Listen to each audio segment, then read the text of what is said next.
Chapati, welcome to the channel. How are you? I hope you are good and doing well. So बच्चे, in this video we will start chapter number 2 of class 10th which is polynomial. सबसे पहले मैं बताना चाहिए polynomial होता क्या है ना?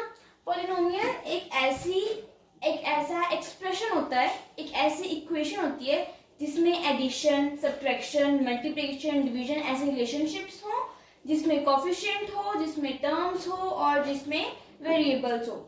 सबसे पहले मैं बताती हूँ वेरिएबल्स क्या होते हैं.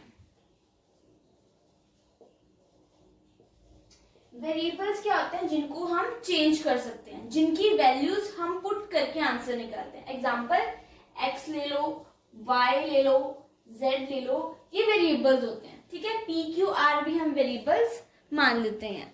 सो बच्चे देखो, हम अगर कोई भी क्वेश्चन ले, सपोज 2x + 1, मैंने बोला x की वैल्यू 1 पुट करो तो आंसर निकालो, x की वैल्यू 2 पुट करो तो आंसर निकालो, 3 पुट करो तो आंसर निकालो. अब यहाँ पे x की वैल्यू जो है वो चेंज हो रही है. चेंज का मतलब वेरी, सो वेरी से बना वेरिएबल. ठीक है जी. सो जब मैंने वेरिएबल की डेफिनेशन एक्सप्लेन की थी तो मैंने एक वर्ड कोफिशिएंट बोला था, राइट? अब मैं वो समझा रही हूँ. कोफिशिएंट क्या होता है? जो वेरिएबल के आगे आता है. ठीक है, सपोज मेरे पास एक इक्वेशन है 2x + 3y = 0. ठीक है जी. अब मुझे बताओ कि यहाँ पे कोफिशिएंट ऑफ x क्या है. तो x का कितना है? 2. तो जो 2 है वो x का कोफिशिएंट है. सिमिलरली कोफिशिएंट ऑफ y हो जाएगा 3.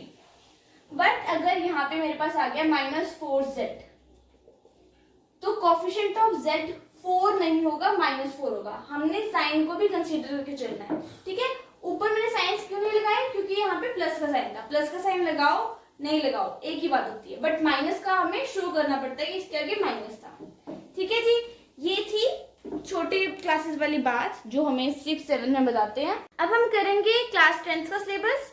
क्लास 10th का चैप्टर नंबर 2 है पॉलिनोमियल. सो बच्चे, सबसे पहले हम स्टार्ट कर रहे हैं चैप्टर 2 का 2.1. 2.1 में बच्चे अगर आपने देखा होगा तो हमारे पास ऐसे ग्राफ्स बने होंगे, है ना? वो ग्राफ्स हमें बताना है कि एक जो इस ग्राफ की इक्वेशन है उसका जीरो क्या होगा. ठीक है, जीरो आपने क्लास 9 में पढ़ा हुआ है.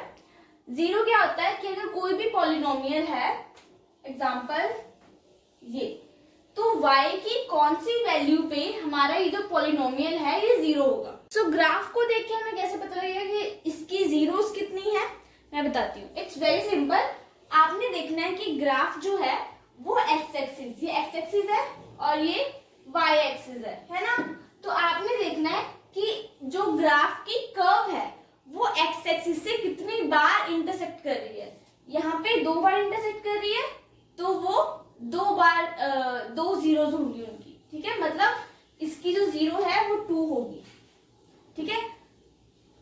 सो बच्चे, जो बोर्ड में आपको क्वेश्चंस दिख रहे हैं वो आपकी एनसीईआरटी बुक का 2.1 का फर्स्ट क्वेश्चन है. So this is question number first का ए पार्ट. इसमें हमें क्या बोला है? The graph of y = px. किसका graph? y = px are given in the following figure. For some polynomials px, find the number of zeros in each case. Number of zeros अगर हमें निकालने हैं तो मैंने बताया था कैसे निकालेंगे. हम देखेंगे कि ये जो कर्व पास हो रही है वो x एक्सिस से कितनी बार इंटरसेक्ट करेगी. अगर हम देखें तो ये कर्व है हमारी और ये x एक्सिस है, ये पैरेलल है, मतलब ये इससे इंटरसेक्ट नहीं कर रही है, तो इसकी नंबर ऑफ जीरोस होगी 0, मतलब इसका कोई भी जीरो नहीं आएगा. जबकि अगर मैं ये वाली फिगर में देखूं तो मेरे पास एक बार इंटरसेक्ट कर रही है यहाँ पे, तो इसकी नंबर ऑफ जीरो होगी 1. ठीक है जी. सो बच्चे, अब हम इसका थर्ड पार्ट देखते हैं. फर्स्ट क्वेश्चन का थर्ड पार्ट. अगर हम इसमें देखें तो ये कर्व है हमारे पास और ये एक्स एक्सिस है. ये कितनी बार इंटरसेक्ट कर रही है? 1, 2 and 3. तो यहाँ पे नंबर ऑफ जीरोस होंगे 3. ठीक है जी. फर्स्ट क्वेश्चन का अगर हम फोर्थ पार्ट देखें तो ये कर्व है और ये एक्स एक्सिस है, तो ये कितनी बार इंटरसेक्ट कर रही है 1 2, सो नंबर ऑफ जीरोस होंगे 2। बच्चे कर्व अगर इधर पे इंटरसेक्ट करे या यहाँ पे इंटरसेक्ट करे वो कोई प्रॉब्लम नहीं होती, एक्स एक्सिस को इंटरसेक्ट होनी चाहिए कर्व, ठीक है जी। अब हम फर्स्ट क्वेश्चन का फिफ्थ पार्ट डिस्कस करेंगे जिसकी फिगर ये है। इसमें देखो हमारे पास कर्व ये है और एक्स एक्सिस ये है, कितनी बार इंटरसेक्ट करिए 1 2 3 एंड 4, तो इसके नंबर ऑफ जीरोस हो जाएंगे 4। और अगर हम इस फिगर की बात कर रहे हैं तो देखो 1 एक बार इंटरसेक्ट करके नीचे, मतलब वो इंटरसेक्ट करके नीचे भी आ रही है, सेकेंड टाइम यहाँ पे क्या हो रहा है, यहाँ पे टच कर रही है। टच करने का भी जो मतलब है वो मतलब वो जीरो है, ठीक है। अगर कोई कर्व एक्स एक्सिस को टच करके भी जाती है तो वो उसका जीरो होता है, ठीक है जी। तो इसमें कंफ्यूज नहीं होना है। एंड जो ये वाली चीज है ये भी टच कर रही है, तो 1 2 3, सो इस फिगर की नंबर ऑफ जीरोस जो है वो 3 है, ठीक है जी।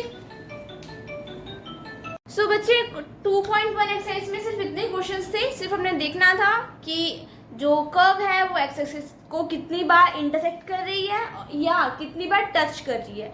टच करना भी जीरो ही होता है जैसे कि हमने सिक्स पार्ट में देखा। सो बच्चे this was all about today's video, thank you for watching. Next video में हम 2.2 के क्वेश्चंस डिस्कस करेंगे, so stay tune for that.